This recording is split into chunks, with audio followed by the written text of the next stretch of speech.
সূরা বাকারা আয়াত ৫। উলাইকা আলা হুদাম মির রব্বিহিম ওয়া উলাইকা হুমুল মুফলিহুন। অর্থ, তারাই তাদের রবের পক্ষ থেকে আসা হেদায়েতের ওপর রয়েছে এবং তারাই সফলকাম।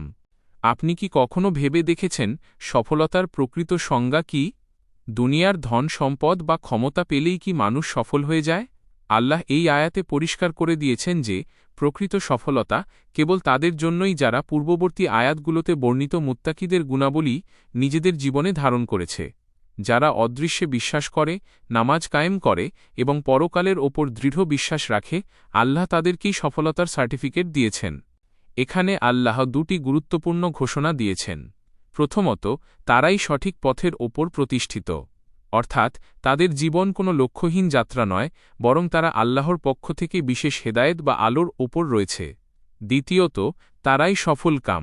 কুরআনের ভাষায় সফলতার অর্থ কেবল দুনিয়াবী উন্নতি নয়, বরং পরকালের কঠিন পরীক্ষায় মুক্তি পেয়ে জান্নাত লাভ করা। সূরা বাকারার প্রথম ৫টি আয়াত আমাদের সামনে জীবনের একটি পূর্ণাঙ্গ ম্যাপ তুলে ধরেছে। যারা এই পথ অনুসরণ করবে, দুনিয়ার কোনো ঝড়ঝাপটা তাদের বিচ্যুত করতে পারবে না এবং আখেরাতে তারা লাভ করবে চিরস্থায়ী শান্তি। আমরা কি সেই সফলদের কাতারে নিজেদের নাম লেখাতে পেরেছি? আসুন আমরা মুত্তাকি হওয়ার গুণগুলো অর্জনের চেষ্টা করি। ভিডিওটি ভালো লাগলে লাইক দিন এবং এই দিনই আলোচনা অন্যদের কাছে পৌঁছে দিতে সাবস্ক্রাইব করে সাথেই থাকুন। আমি ইমরান পাশে আছি আপনাদের সাথে। দেখা হবে কোনো এক নেক্সট ভিডিওতে। আল্লাহ হাফেজ।